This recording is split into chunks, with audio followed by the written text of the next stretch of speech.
Hi everybody, Levi Clay here, owner of guidedpracticeroutines.com, and in today's lesson I want to give you a tricky little exercise that will focus on two separate skills which are very important to work on. One is going to be true fretboard knowledge, so the freedom to play outside of positions. And then secondly, we're going to focus on the idea of ear training, or more specifically, connecting our ears to our fingers so we can find ourselves in a place where we're able to play much more intuitively on the fretboard, where you're able to hear ideas and know how to move your hands in order to get those specific things. I want to stress this. The exercise that we're going to look at here is not about memorizing tab. It's about comprehending. It's about understanding the things that I'm talking about and then being able to apply those things more freely on the instrument. So at its core, this is in essence a jazz exercise. But I think you will, regardless of your playing style, you will have a lot of benefit from this. If you're a shredder, I've worked on this type of exercise with some of my shred students, and they have phenomenal technique to be able to execute these things at very high speeds. And it's a great picking workout for guys like that, because we're going to do a lot of 4-note per string stuff in here, which is a challenge for people that put themselves in a 3-note per string box. Anyway, let's look at the guitar and I will walk you through the exercise. So, as somebody that plays a lot of jazz or jazz adjacent music, one of the things that I do all the time in my playing is the work and the study of cells, melodic cells. I did a video just recently with Troy Grady talking about Joe Parsons playing. And I think there was a section in there that ended up being cut where we were talking extensively about Joe's melodic vocabulary. And I was demonstrating how a lot of that is built from cells. He's playing little melodic motifs, 4-note motifs, which we stitch together. There are a lot of cells that can be practiced and created, and if you study the playing of someone like John Coltrane, you're going to see cells in action. For the guitar, it can be a little bit tricky though, so I'm going to introduce you to two melodic cells, an ascending cell and descending cell. We have to understand them conceptually, and then we're going to apply them to the fretboard. We'll do all of that with the ascending cell first. So the basic idea is we are going to start on any root note you like. If I take the note G, fifth fret of the D string, this is going to be my root note.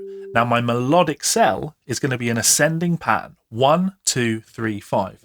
1, 2, 3, 5. Now, here's the ear training part.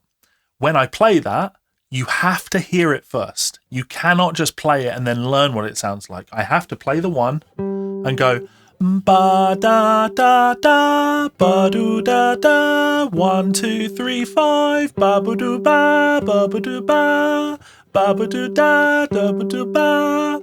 Before we worry about any fingerings for this, you have to be able to sing it, and I should be able to do that anywhere. If I went ba ba ba ba ba ba do ba ba ba do da 1, 2, 3, 5 ba ba do ba. If I went to F, ba ba ba ba da ba do da da ba do da. I'm hearing that phrase before I even worry about how I play that thing. That's so important. By hearing a thing first, really comprehending it in your ear, what you find is when you play the guitar, when you play music, all you're doing is you're connecting up the physical sound with the thing that you've already heard. And you start to develop a connection between sounds that you hear and how you have to move your body in order to make those sounds. So we want to hear that phrase first. Ba ba ba ba ba ba do da da ba do da. Great little phrase, very simple. Okay, so how are we going to play that on the guitar? In essence, there's lots of ways we can practice this, because the guitar isn't like the piano. On the piano, if I play da ba do ba, there's one way I'm going to play that. I might change my fingering a little bit, but at its core, the notes are always found in the same place. Whereas on the guitar, I could play the first note G, ba on the D string, and then A, ba on the G string, or ba ba. I can play that on the D string. So we want to break this down into fingering systems. So the first way we're going to play this is what I would describe as a 1-2-1. We're going to play one note on a string, two notes on a string, and then one note on a string. Ba do do da ba ba do da ba ba do da ba ba do da da ba do da da ba do da da ba do da ba ba do da. Now we should be able to do that starting on any string. So if I did the G at the 10th fret of the A string, ba ba do ba ba ba do da ba ba do da. Or if I did it G 12th fret of the G string, ba ba do ba ba ba do da da ba do da. That's my 1-2-1 configuration. Ba ba do ba ba ba do da da ba do da ba ba do da. I've internalized that. I can play that anywhere.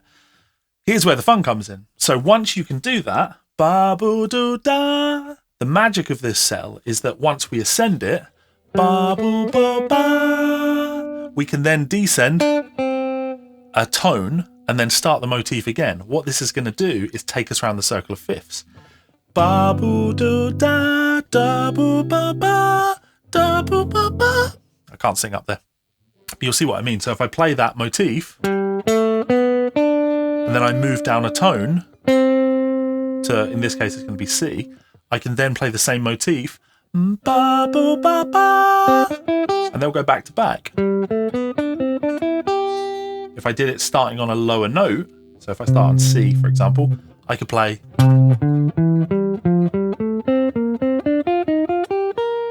This is a motif that I'll start to hear. Ba, ba, do, da, da, ba, da, da, da, ba, boo, do, ba, ba, ba, do, da, da, ba, do, da, da, ba, do, ba, ba.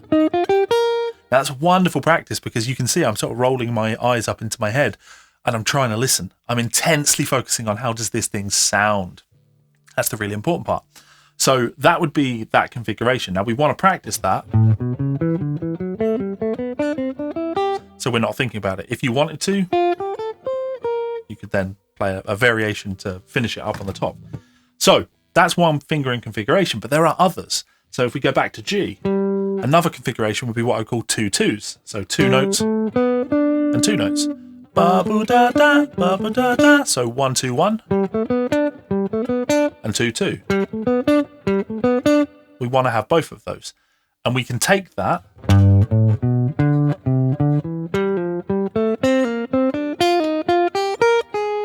I can hear that motif, right?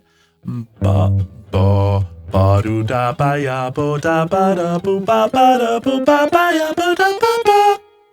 I can really hear that motif moving through that circle, and I'm just applying the fingering.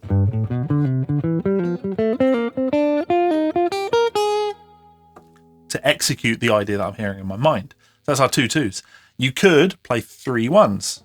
I don't tend to do these, but occasionally they happen in my playing. So 3 notes on the D string. Ba boo ba ba ba. Feels like a rock pattern, right? And we could practice that.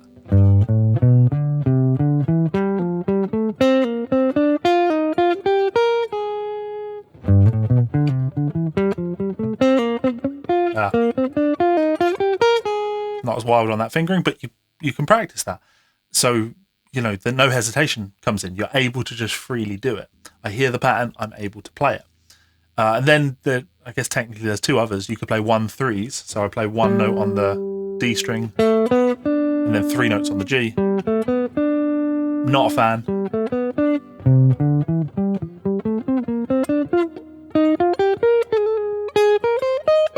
Yeah, you could practice those, but I'll be honest, that's not within the remit of my playing style.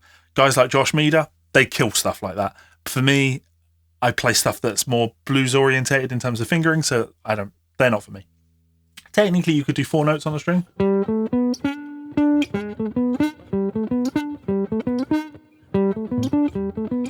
But again, am I going to do that? Probably not.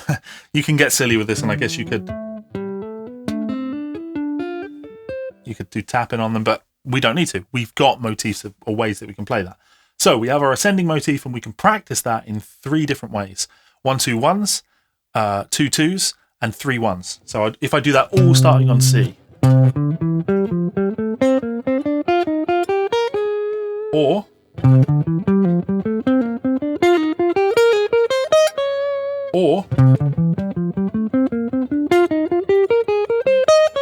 I could finger that in 3 different ways. And when I do that, it's not the memorization of a fingering. It's the hearing of a phrase and using my fingers to execute that phrase on the guitar. Now I have the freedom to do that. So that's half of the lesson. You might want to pause here and practice that before you move on to the second half. The second half introduces a descending motif. So our ascending motif was 1 2 3 5. Our descending motif is going to be 1 flat 7 6 5 ba ba do do ba ba da bo. Ascending ba ba do ba. Descending ba ba da ba ba da da da, 1 flat 7 6 5, because this is all ba da da da, dominant 7 vocabulary. There's a flat 7 in there. So that's our motif, 1 flat 7 6 5. But then the real challenge comes in, can we finger this on the guitar? Now, I'll give you 2 fingerings for this rather than the sheer silly amount of fingerings, because I don't want to be here all day. These are the primary ones that I'm going to do. So if I started on a high G, 15th fret on the high E string, with my pinky finger, I would play 3 notes and then 1 note on the B string. Ba ba da ba da da da da. And then just like what we did previously, if I then just move down a tone, ba ba da ba ba. From here, ba da da da da, ba ba da da ba, ba da da da da, ba da da da da da da da da. So this motif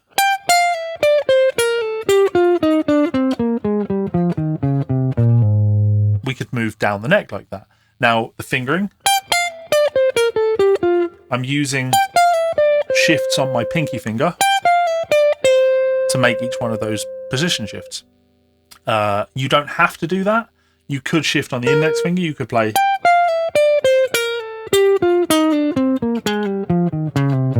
And I want the freedom to do both of those, right? Or I can do either of those without really thinking about it, because I'm just hearing a phrase. Ba ba ya ba da ba da ba, ba ba ya ba ba ba da. I can't. It's too much range to be singing all of that, but I can very clearly hear that motif. So those would be 2 little fingerings you could do. But what if we weren't playing the G on our pinky finger? What if I was on my index finger? We should be able to do that too. So we play 1 note, 3 notes.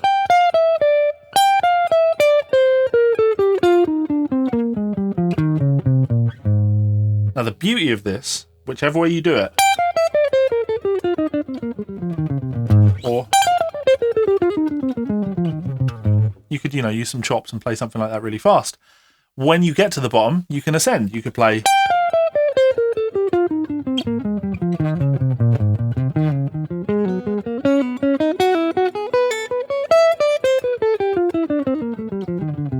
You could just go round and round like that. That is good practice, and I would encourage you to do things like that. But the real fun for me is about mixing positions, or mixing fingerings, I should say. So why take 3, 1 all the way down, which results in 4 note per string patterns and position shifting, when we could stay in position and play onto my index finger for the note C. Now when I'm here,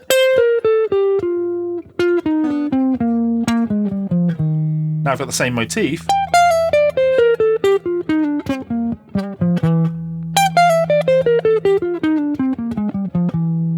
Whoops.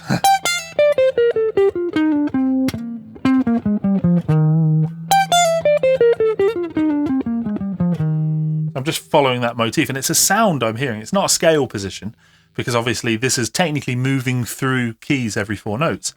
I'm hearing a motif and I'm following that idea, and I can do it along the neck or in position. But the real fun comes when we start asking ourselves, what if I don't want to just descend? Because in theory, I can descend or ascend, because every time I move to a new position, I'm on the root note, and I could ascend from this or descend. I could go up.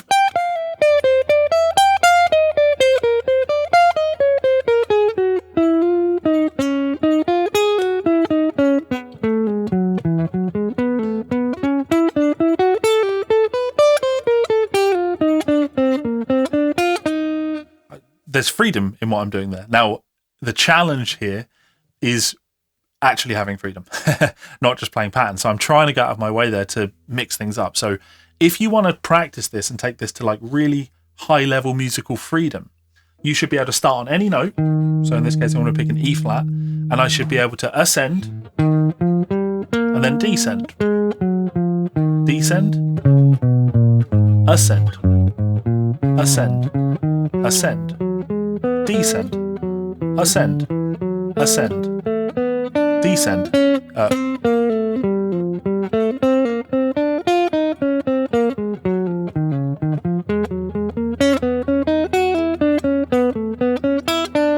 Now you're starting to hear the phrase, I would imagine.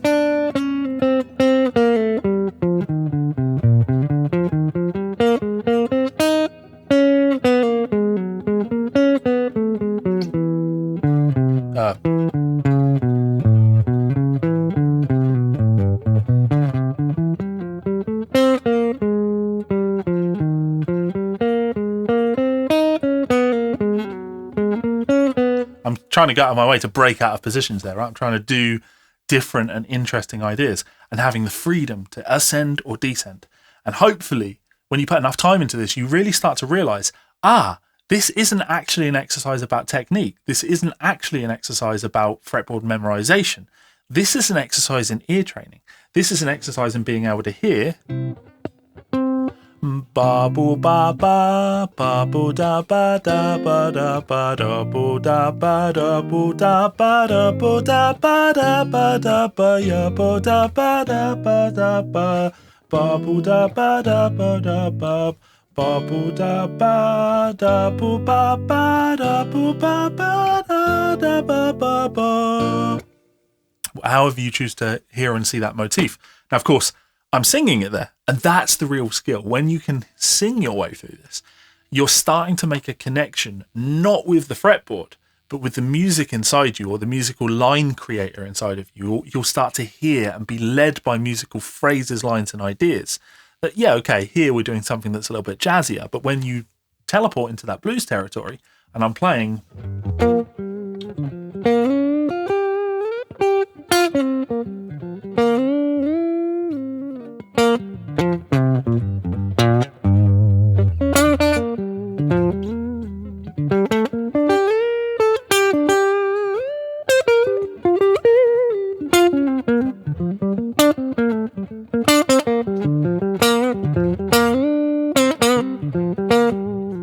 If you think for a second that I'm not singing everything that I'm playing there in my head, then you crazy. When I play the blues, I'm internalizing, or my vocabulary is internalized. I'm playing things in my body, and then I'm using my knowledge of how to connect the sound that I'm hearing with the fretboard. Now, of course, that takes a lot of time, but that's why I've introduced you to this exercise, to start getting you down that path. Hopefully that makes some sort of sense. If you have any questions about that, please do sound off in the comments section below. I will be happy to answer your questions. And if you want to check out more lessons like this, well, then check out guidedpracticeroutines.com. There is a link in the description where you can get a completely free 7-day trial. We have hundreds, literally hundreds of hours of guided practice routines over there. Not just lessons like this, but full practice sessions where we can do the practice together like an old aerobics video. It's a great way to practice, of course, because we go with the tagline, guided practice routines, practice together, progress faster. Hopefully I'll see you guys over there. And as always, any questions, you know where I am. Much love. Good luck.